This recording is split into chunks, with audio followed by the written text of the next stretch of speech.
Hey y'all, hey, how y'all doing today?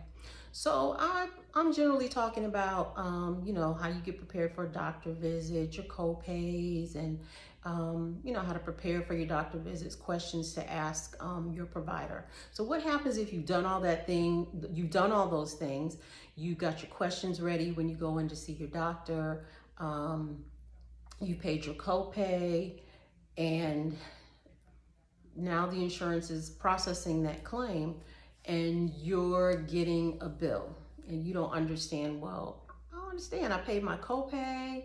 Why am I getting this bill? That copay is just a portion of what you're required to pay at that visit. However, some of those services, depending on what you have done or not, may or may not be covered, or they may not be covered at 100%. I look at it like this, and I try to tell people, explain it to them this way. Just because you have insurance, let's look at like car insurance. Any of us that have a vehicle know we have to have that car insured, right? We got to have insurance. There's going to be a monthly premium. So whether we ever use that insurance, have an accident or something happens with our windshield, we have to get the windshield replaced or whatever, there's still a cost that we have to pay out of pocket, generally a deductible, right? So it's kind of the same like when you go to your doctor, or if you say have a procedure done, or you go to the emergency room. Having insurance does not guarantee, generally at any time, that everything is going to be covered at 100%. Now, covered services under your policy may be covered at 100% if you've reached your out-of-pocket maximum, but that varies from insurance plan to insurance plan. So that's why it's important to know what type of insurance plan you have. Once you reach your maximum out-of-pocket expense, then generally any covered expenses, you're not paying anything else, at least until that policy renews for that following year or whatever. So let's just say you went to the doctor, or you've had a procedure done. You did everything you were supposed to do. You paid your copay. You may have had to pay a portion to the doctor or surgeon, your out-of-pocket expense that insurance did not pay. You got to pay that, okay? You have your procedure done either at a surgical facility, outpatient facility, or at the hospital, outpatient facility, or maybe you were inpatient. Okay, cool. You've had all that done. You think everything is cool. You've done what you're supposed to do. Now you get this bill from the provider or the facility. And you're like, whoa, wait, what is this? Let me just give you a tip. Like I said, insurance does not pay for everything.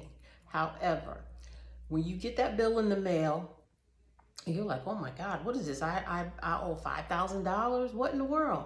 Well, I have insurance. I don't get it. Why am I paying this? Or why do I have to pay this?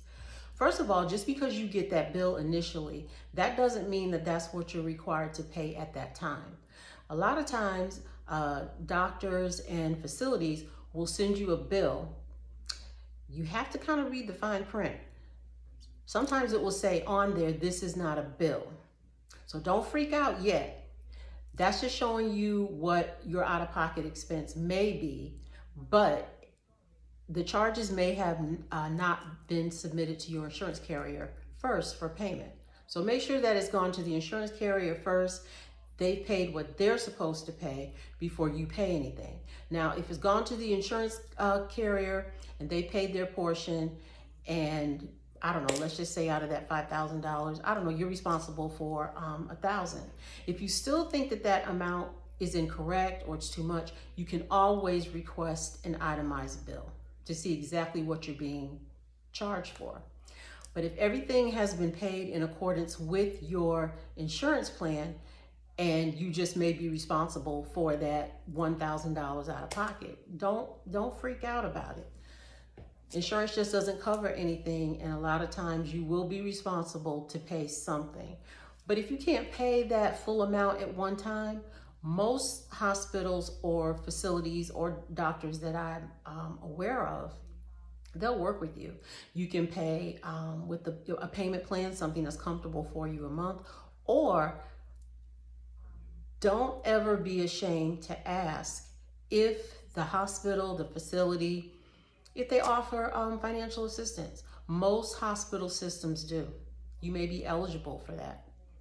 So just giving you some tips there. So just don't freak out when you get that initial bill from the hospital or the facility or the doctor.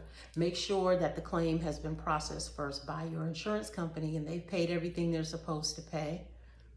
Make sure that's done first. Whatever your responsibility that's left for you to pay, if you still question it, request an itemized statement. If that bill amount is correct, that's indicating this is your portion that you need to pay, you can't pay it. Don't just blow it off. Call that facility and see if you can get on a payment plan. Most facilities and hospitals will work with you, or most of them do have financial or do offer financial assistance. See if you qualify for that. So just giving you some tips for on the back end of these bills, because they can be a little daunting when you get those and you're figuring, I pay a premium every month, I paid my copay, I don't understand why I still have to pay this bill. And keep in mind too, if you go to an emergency room or if you have surgery done, a lot of times you're going to get a bill from the hospital as well as the emergency room doctor. A lot of times they're contracted with the hospital. You're going to get a separate bill from them. The radiologist, if you have any type of x-rays or CAT scans or anything done, they bill separately also. So you may receive separate billing statements. So just don't freak out about it. Whatever bills that you do get relating to your medical care, the hospital or facility 9 times out of 10 will work with you. Just make sure that your insurance carrier has paid their portion and you're being billed only for what you are responsible for. And don't be ashamed to ask for financial assistance or make payment plans. That's what it's there for. All right, y'all, for more tips, like, share, and follow for more. Until then, be well.